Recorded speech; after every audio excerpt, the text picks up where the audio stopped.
Hi, thanks for joining me. I'm Chris Maragkakis of Simply Be Wellbeing. I'm a women's life coach, podcaster and speaker, and wellbeing provider. I'm also a mindfulness and meditation teacher. Welcome to Mindful Mutterings. Please like, share and subscribe, and thanks for listening. Hi, thanks for joining me.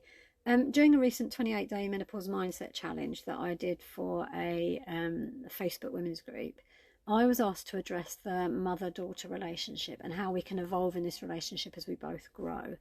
Now, obviously, these concepts and strategies apply to any parent-child relationship.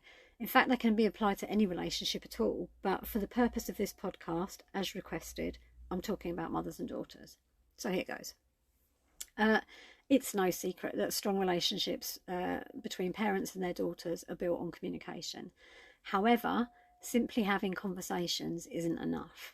It's essential to have an open mindset when engaging with your daughter, one that is based on trust and understanding. It's also important to be a good listener and create a safe space for her to be able to open up, express her thoughts and her feelings. Now, raising a child is no easy task, but raising a daughter seems to come with added complications. Hormones play their part, partly in the face of transitions such as puberty and menopause. The aging process can become a factor and can cause competition, and for some relationships, the introduction of a romantic partner in the mother's life can cause a flashpoint. So establishing a mindset of listening can be a really powerful tool in improving things in these relationships. So let's get started. Clearly, open communication is important. Reduces misunderstanding, it builds trust. Helps you both to be honest in your feelings, which can then bring about a deeper empathy. And it's also important to create an environment where you both feel comfortable expressing yourselves without fear of judgment from each other. So this means actively listening and validating each other's feelings. And from a mother's perspective, this is even if you don't, both perspectives, but even if you don't necessarily agree with their beliefs or her beliefs. Now, I'm a great believer in being authentic, and I'm not saying that you should try to be someone else in order to maintain a good relationship with your daughter, or if you're a daughter listening to this, to to have a good relationship with your mother. What I am saying is that maybe you could try to remain mindfully aware that your daughter or your mother is an intelligent and spiritual being who's formed their own opinions of the world, and that those opinions should be respected. And this in turn provides a deeper opportunity for discussion and for sharing. And if you can enter into communication with a willingness to learn and be open, you might find that your opinion shifts a little, and then compromise is more available. And in creating this style of free communication, you're actually empowering your daughter to be seen and heard in the world. Confident of the value of her opinions, you're also teaching her how to be open to the opinions of others and how to hold a discussion or debate with them in which they are empowering life skills. But by the same token, if you're a daughter listening to this and you found communication difficult with your mum, then you too can use these skills and try to change the way that you communicate so that you can build a different base of understanding. So what happens then is that we come into the art of listening. So obviously we're listening when we're having a conversation or a discussion, but there are several ways of listening. Some of us listen to learn and are fully engaged with what is being said and are giving someone our undivided attention. And this is known as active listening. But more commonly, we're only kind of half listening because maybe we think we know what they're going to say, or because we're doing something else. Some of us will listen to find fault with what is being said because that's how we regain control, or it bolsters our energy. And some of us are only waiting for a gap in the conversation so that we can share our experience of an event, and then it all becomes about us. So when it comes to building strong relationships, active listening is key. We need to make sure we're truly hearing what they're saying, and that often requires more than just hearing the words that come out of their mouths. So a way to become a better listener is to pay attention to non-verbal communication, and this can include body language, facial expressions and tone of voice, because these non-verbal cues can often communicate far more than the words themselves. Another way is through observing lifestyle. So if we just take the role of a mum absorbing her daughter's lifestyle, it can be a really valuable way to listen to the pattern of her life. By paying attention to her daily routine, we can get a better sense of her priorities and what's important to her. And then this can help us to communicate more effectively, because we'll have a better understanding of where she's coming from. And obviously that works vice versa as well. So it's important to be present and engaged when we're communicating, so that we don't miss something vital, or maybe send out the message that we have something more important than her to be thinking about.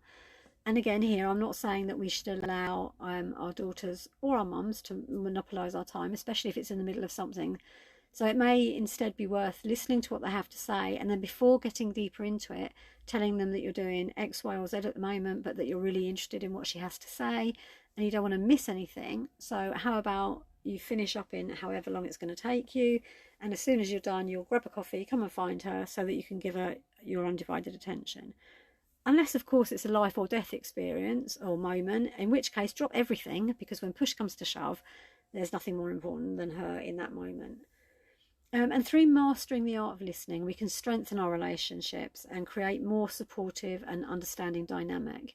It's not always easy. Communication is rife with the potential of misunderstanding and conflict, but effort is well worth it. So then we move on to how we can allow each other to be seen and heard. And for some of us, we've become so used to the fact, or we love the fact, that our children may have us on a pedestal and we are the centre of their world. But that changes, that is inevitable, and we have to prepare ourselves for that and allow them to step into their independence. Because the reality of the situation is that from the moment they're born, they're forming their own ideas and working out their own place in the world and moving away from us towards independence. And this is exactly the way nature designed it, so that they would thrive when we're gone. Now, our part in this process is to enable them by giving them the freedom to identify their needs and the way they want to express themselves in the world, and the skills they need to navigate that. As humans, though, we tend to have an idea of who someone is, especially when we first meet them or at a pivotal point in their life, and that remains how we think of them forevermore. But of course, we're changing every day. Nothing and no one stays the same, and it's not meant to.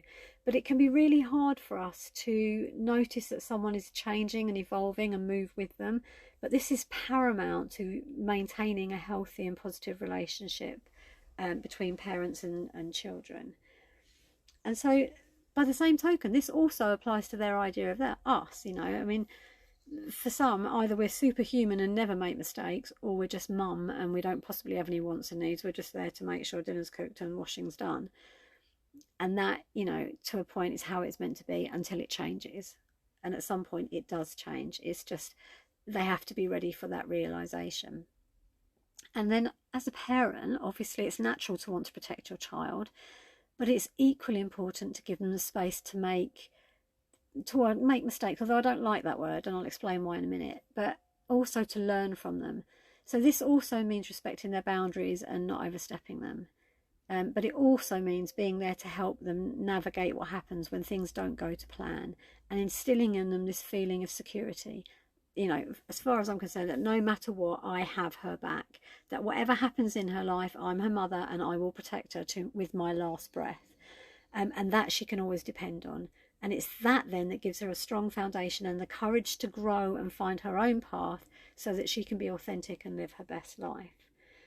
So I guess as mothers, we have to find a way to navigate the minefields of childhood, the transition into adolescence, the discussions over appropriate clothing, behaviour, sex, partners, all of which have the potential to be huge points of confrontation. But hopefully we've managed, through tolerance, openness, and probably a lot of biting our tongues and a few sleepless nights, we've managed to come through that until we come to the next key flashpoint.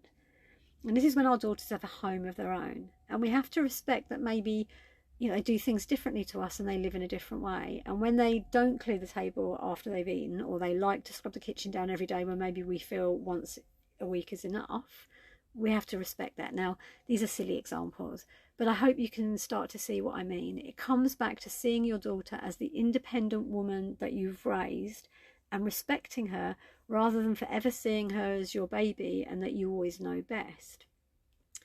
And even if that is how you feel, you know, that she's your baby and you know what's best for her, that unfortunately is your problem to deal with, not hers. And if you want to be a welcome part of her life, then you have to give her the freedom to want to spend time with you and be okay with it when she doesn't. She has a life to build, and it's right that she will choose time with her friends and her partner over you. And I've yet to experience the joy of grandchildren, but I am prepared that that will be another change in our relationship, and realise that her time will be taken up by an all-consuming love for her children. Um, and and as my mother had to experience that with me, and I hope, like with my mum, I can transition into that stage with grace and the ability to keep my mouth shut, because obviously I've raised children, so therefore I must know everything. But hey, none of us are perfect. We're all a work in progress. Because obviously, you know, I have to respect the fact that things have changed, that also she might not want my advice, and that these will be their children and they'll want to raise them their way. And I need to be mindfully aware of that when I'm in danger of disempowering the amazing woman that I have the honour of calling my daughter. So I think also this helps when you have this kind of relationship and openness, then also it helps them to see that actually when they're coming back to the family home, that actually you're not just mum, that you are a woman with your own wants and needs and own things to do, and that makes more compassionate and more understanding of the work that maybe has gone on through their childhood. So then I think that follows on that seeing each other as human beings doing the very best that we can is a crucial mindset shift in effective communication. We make the decisions that we think are right at the time, we make them, but then, you know, hindsight is a wonderful thing, and being honest about where you could maybe have done some things better removes another barrier to communication and will hopefully provide a learning experience so that your daughter has more information if she's ever faced with a similar choice. You're still giving her the freedom to make her own decisions, but you're empowering her by giving her more information to make those decisions from. And also it makes us human, and I think that's valuable as well. You know, it's good for our children to see that we are capable of making mistakes, and it's how they're not mistakes, things didn't go the way we thought they would, and it's really useful for them to see how we navigate that process. Because in teaching our children that there's no such thing as a mistake, and that's the problem, how do you sum what happens up into one word? A mistake is obviously the easiest way of doing it, but I don't really actually believe anything's a mistake. I just think maybe it didn't go the way I was planning it to. But as I have no way of knowing what's right or wrong for me in the grander scheme of things, I have to just look at what's happening and deal with the reality of it. And maybe things not working out the way I thought they were or they would will provide the best opportunity for my life going forward. So it's then about how I reflect on that situation. And so when I'm doing that, like I said, the relationship expands because they see you as this fallible person that is actually just like them, navigating the world to the best of our ability. And I think teaching children about reflective practice, you know, like how would you do it differently if something hasn't gone to plan? What went well? What would you change? What have you learned from it? What opportunities can you gain from the situation you're now in? Is such a valuable lesson that will help them to build confidence and resilience in their ability to problem solve, and obviously facilitate an empowering attitude to life, because nothing is a disaster. It's just you have to deal with what is, you have to work out what you need to do now, and you have to deal with it. And I think in mastering the art of effective communication and cultivating a positive mindset, we can build stronger relationships with our daughters that stand the test of time. So maybe the next time you're having a conversation with your daughter or your mother, works both ways, remember to be open, you know, and give each other space and try to see each other as human beings, just doing the best that you can, and approach the conversation with kindness, compassion and love. Now, it may take time to switch into this kind of communication because, you know, like all of us, we've developed a way of communicating that up to now may or may not have been working for us, but generally speaking will probably revolve around pushing people's buttons and triggering people into reactions because we know how to get what we want from those kind of situations. And also some motivation may previously have been because we need to win, and you can't see it, but at the moment I'm putting inverted commas around win, because obviously no one ever wins from dominating another human being into agreeing with you. the other person just learns that you don't listen, and eventually they stop having those meaningful conversations. So if you're going to look at it from a win-lose perspective, you're probably going to be the one that loses out more. And then I think it's important to lead by example, and this is obviously where mindfulness and mindset comes in. And I bet you wondered when I was going to bring that in. So here it is. Cultivating a compassionate mindset through mindfulness or self-awareness will help us to develop positive, solution-focused relationships. When we become aware of the thoughts and emotions that we have about a personal situation and how that causes us to react in the world, or how that causes us to present in the world, we can then start to challenge and change those views so that we move from a position of being triggered and reacting to a point of reflection and responding, and we become aware then. So we can take responsibility for our own actions, and we can start to let go of the idea that somebody else is responsible for making us happy or fulfilling our needs. And in cultivating mindfulness, we can learn to recognize when our own fears and insecurities may be affecting our communication with our daughters and work to overcome them. And unfortunately, conflict is inevitable in any relationship, but by remaining solution focused and striving to approach conflict with love and compassion, we can teach our daughters, or vice versa, how to navigate difficult conversations and resolve conflicts in a healthy way, you know, without the name calling, without the anger, the slew of emotions and all the anguish that goes with it. Because through mindful awareness, we also become aware that we never really have anything other than the present moment. And through that understanding, we can help ourselves and our children to have open conversations about what that actually means. And in the long term, ultimately, about loss and death. Now, I wasn't sure where to bring this in this episode, but this was one of the issues that had arisen during discussion around the menopause. The daughter was hostile towards the mother's brain fog and the changes that she was experiencing, but we felt it was more to do with the daughter's realisation that her mother was actually mortal and less to do with brain fog that was upsetting the daughter. Now, I am most definitely not saying that women who are going through the menopause are going to die or that life is over. Far from it. I actually believe that it's the most exciting and exhilarating time, as we've got all this wisdom and experience and hopefully some financial freedom and time to enjoy it. And so we can actually plan what we want for the rest of our life. But what I am saying is that transitions often provide a realisation of some kind, and how we communicate those feelings is key to maintaining a positive relationship. And unfortunately, a truth is that we don't really discuss death in life. We always think it's something that happens to old people or is far off in the future, but actually nothing is promised to anyone, and every day is a gift. You know, that's why it's called the present. And it's about learning how to live fully and appreciating the people that we have in that moment.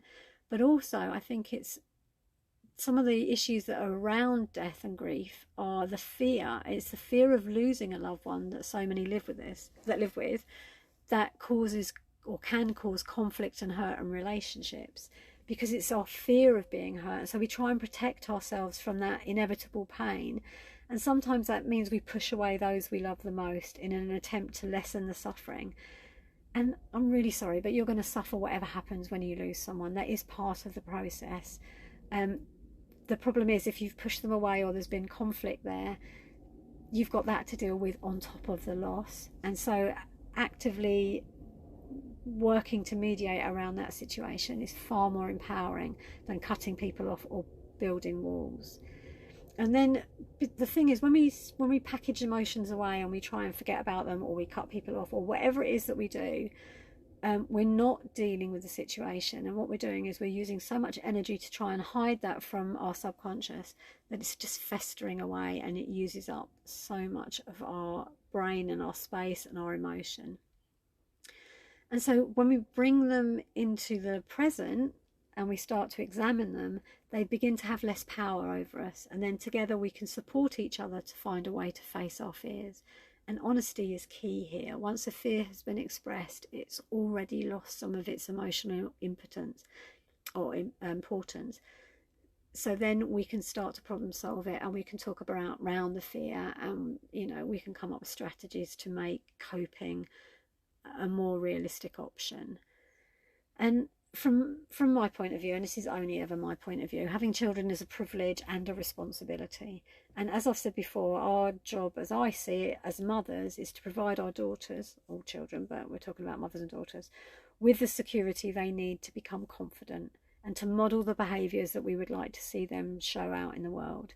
And motherhood is also an amazing opportunity for us to constantly and mindfully evaluate our emotions, beliefs and behaviours, and find opportunities to connect to the awareness within us and the awareness within our child. And we can do this through open and honest dialogue. So I really hope you found this episode interesting and helpful.